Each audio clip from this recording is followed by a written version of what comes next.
যার নেতৃত্বে চলতেছি আমাদের গোবরদের প্রিয় মানুষ যে ডাক্তার জগন্নাথ ভাই, উনি সাদা মাটা মানুষ, উনি সাদা মাটা সকল কিছু পছন্দ করেন। আমি একটাই মঞ্চ করেছিলাম, বলছে আমি মঞ্চের ভিতরে বসবো আর সাধারণ মানুষ বলতে বাহিরে, এটা হতে পারে না। তাৎক্ষণিক আমরা চেঞ্জ করে আবার এখানে নিয়ে আসছি। আমাদের সেই মানুষটি আমাদের নেতৃত্বে চিন্তা করবো না, আপনাদের চিন্তা করে, জনগণের চিন্তা করে, সাধারণ মানুষের চিন্তা করে। তাই আমরা আমাদের এই প্রিয় ভাই, প্রিয় নেতা, আমাদের এই ঘরের মানুষ উৎসবের জন্য সকলের কাছে আছে এবং আজকের এই অনুষ্ঠানের সাফল্য কামনা করে সকলকে ধন্যবাদ জানিয়ে আমাদের বাংলাদেশ জাতীয় দল পাগলাখাড়া শাখা বিএনপির পক্ষ থেকে সংগ্রামী শুভেচ্ছা ও অভিনন্দন করে আজকের কথা তুলে দিচ্ছি।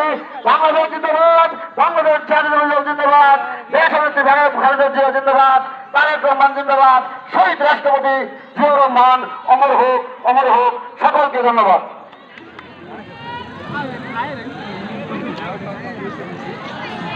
প্রিয় উপস্থিতি, এ পর্যায়ে বক্তব্য রাখবেন পাগলা থানা বিএনপির সাবেক সম্মানিত সদস্য, নিগুড়া ইউনিয়ন বিএনপির অন্যতম প্রভাবশালী নেতা জনাব ইয়াসিন খান। এখন আপনাদের সম্মুখে বক্তব্য রাখবেন। বিসমিল্লাহির রহমানির রহিম। বুঝছ না আজকে আমি কি বেটা মুড়ি খাওয়ার লোক রে।